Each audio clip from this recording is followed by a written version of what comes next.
Are you a young teacher and having problem in teaching? Let me help. तो सबसे पहला जो आपको रूल फॉलो करना है, जब भी आप ज्वाइन करते हो स्कूल पे, तो फर्स्ट डे से ही आप स्ट्रिक्ट रहो। आई नो कि स्ट्रिक्ट टीचर्स अच्छे नहीं होते, but with time you can cope up with this. But अगर आप एक बार ही लीनियंट हो जाओगे तो there is no going back.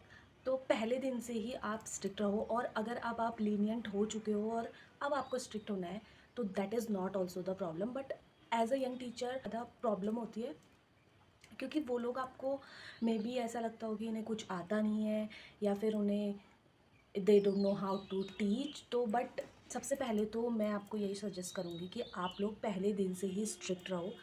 No matter word, यहाँ पे स्टूडेंट को इमोशनल सपोर्ट की ज़रूरत है।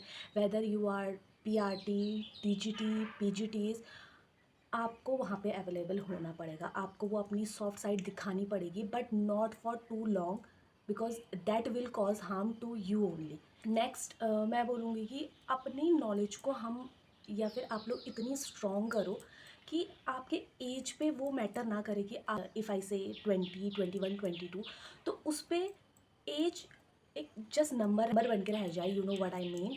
तो अपनी नॉलेज को हमने इतनी स्ट्रॉन्ग करनी है, अपना जो टीचिंग मेथड है, एप्टीट्यूड है, वो इतना ज़्यादा स्ट्रॉन्ग करके रखना है। नेक्स्ट थिंग ये है कि हमें एक बाउंड्री सेट करके रखनी पड़ेगी। ये बाउंड्री होती है, but as a young teacher you have to be बहुत पीछे उस बाउंड्री से। एंड बहुत ज़्यादा अगर आपका जो सब्जेक्ट है वो एक्टिविटी बेस्ड हो सकता है, तो वैसे करो भी है, और वो आपसे कनेक्ट कर पाते हैं। एक कम एज होने का ये भी एक बेनिफिट है। फिर उसी टाइमलाइन में जीते हैं, वही चीज़ें हमने भी देखी होती है, वही चीज़ें वो लोग भी देख रहे होते हैं। तो it is kind of easy to relate things.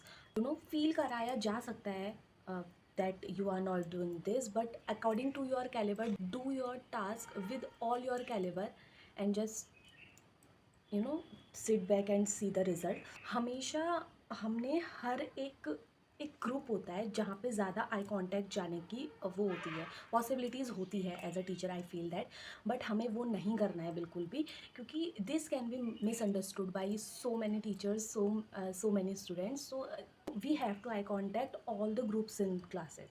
तो उससे क्या होता है, हमारा इंटरेस्ट पढ़ाने की ओर और उनका लर्न करने की ओर बहुत ज़्यादा इंक्रीज़ हो जाता है। One more thing I would like to highlight कि always dress according to your school. You have to dress like a teacher in school. Inside the school you have to dress perfectly. अगर हम लोग ही अपने profession को seriously नहीं लेंगे, तो कोई भी हमें सीरियसली क्यों लेगा? You have to be strict as well as friendly at the same time, but not for too long। you are be like कि हम तो एक ही जनरेशन के हैं, तो we will build up friendship between। No, no, there is no। So yeah, all the best, bye।